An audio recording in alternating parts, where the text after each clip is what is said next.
فعليك يا عبد الله أن تجاهد هذه النفس، وأن تعنى بها غاية، وأن تعودها طاعة الله ورسوله، وأن تعودها الحذر من محارم الله.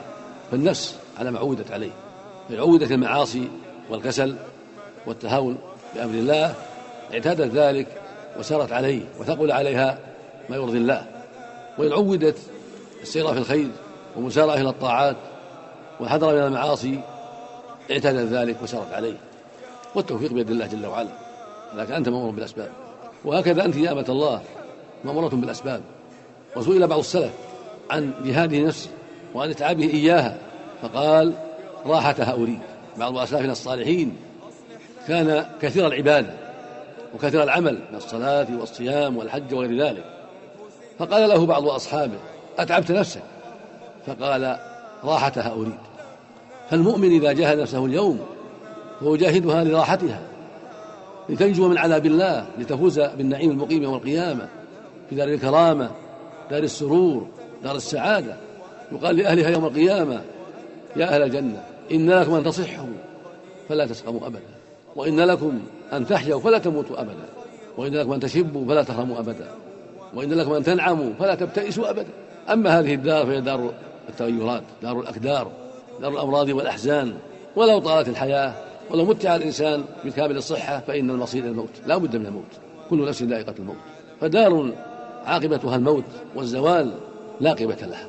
ومن أعظم الأسباب لخشية الله وتعظيم حرماته التدبر القرآن والإكثار من تلاوته والتفكير في المصير بعد الموت، ماذا يكون بعد الموت، والتفكير في القبر هل يكون روضة من رياض الجنة أو حفرة من حفر النار. ثم التفكير بعد ذلك بعد البعث والنشور، هل أنت من أهل الجنة أو من أهل النار.